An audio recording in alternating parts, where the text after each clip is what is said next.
Attention, spoiler alerte pour ceux qui ne lisent pas les chapitres. Dans un peu plus de 20 ans, une guerre gigantesque capable de séparer les océans éclatera sûrement. Cette guerre dont parle Oden, on s'en rapproche de plus en plus car 20 ans plus tard, nous y voilà. Les 9 fourreaux rouges, Luffy et les autres alliés s'apprêtent à vaincre Kaido. Une guerre gigantesque comme celle-ci implique la présence de nombreux personnages, et parmi ceux-là, il est bien possible que l'on retrouve les membres de l'équipage de Barbe Blanche. Salut tout le monde, c'est Mush, le pirate qui vaut 350 millions de berries. Aujourd'hui, nouvelle vidéo théorie à propos de certains personnages de l'équipage de Barbe Blanche qui n'ont pas été aussi bien introduits que des personnages comme Marco, Joz ou Vista. Sans plus attendre, on peut commencer.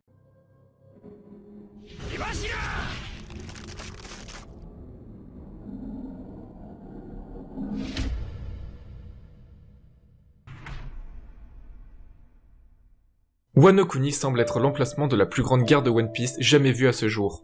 Déjà 2 empereurs sur place, le Shogun, les fourreaux rouges, les Minks, le CP0, plusieurs supernovas, et pourtant la guerre n'a pas encore commencé. De ce que l'on a vu, Luffy ne fait pas du tout le poids face à Kaido et son équipage. Alors si on ajoute Big Mom qui est en alliance temporaire avec Kaido, ça complique encore plus la tâche. Pourquoi pas l'arrivée de la flotte, la marine, l'équipage de Barbe Noire, l'équipage de Shanks, les ex-Shishibukai. Mais aussi possiblement, et c'est le sujet de cette vidéo, l'équipage de Barbe Blanche. Qu'est-ce qui me fait dire qu'il pourrait revenir à Wano Kuni? Tout d'abord, Izo, qui est le frère aîné de Okiku.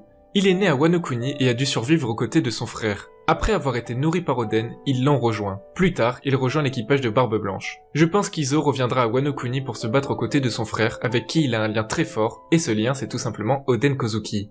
Ensuite, l'abolition des Shishibukai. Hancock, Mihawk, Baggy et Weeble n'ont désormais plus aucun accord avec le gouvernement mondial et sont donc redevenus des pirates recherchés. Ils ne peuvent par conséquent plus rester sur leur territoire en étant totalement en sécurité. Je vois bien Mihawk et Hancock se rendre à Wano Kuni et être des alliés de Luffy. Et par conséquent, on pourrait donc avoir Baggy, mais aussi et surtout Weeble. Pourquoi c'est Weeble qui nous intéresse ici? Tout simplement car il est l'ennemi de Marco et des autres membres de l'équipage, car il prétend être le fils de Barbe Blanche et veut donc s'en prendre à tous ceux qui sont liés de près ou de loin à son soi-disant père. Marco a donc dit qu'il ne pouvait pas se rendre sur Wano Kuni car il doit protéger l'île natale de Barbe Blanche d'une potentielle attaque de Weeble. Cependant, s'il apprend que Weeble s'est rendu à Wano Kuni, alors il pourra lui aussi s'y rendre et c'est lui qui donnera le coup d'envoi aux autres membres afin qu'ils se rejoignent tous à Wano Kuni.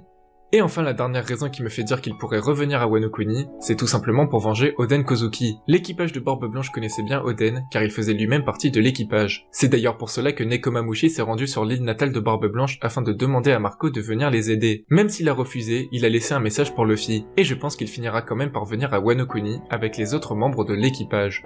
Parmi ces membres, on peut penser à Joz, Vista ou Izo, mais il ne faut pas oublier certains membres qui pourraient se montrer utiles en combat. Dans le chapitre 963, nous voyons Barbe Blanche arriver à Wano Kuni. À ses côtés, nous voyons Marco qui n'était pas encore du tout à une place aussi importante qu'il était à Marineford. Nous pouvons aussi voir Joz et Vista, mais souvenez-vous de ces autres membres à côté.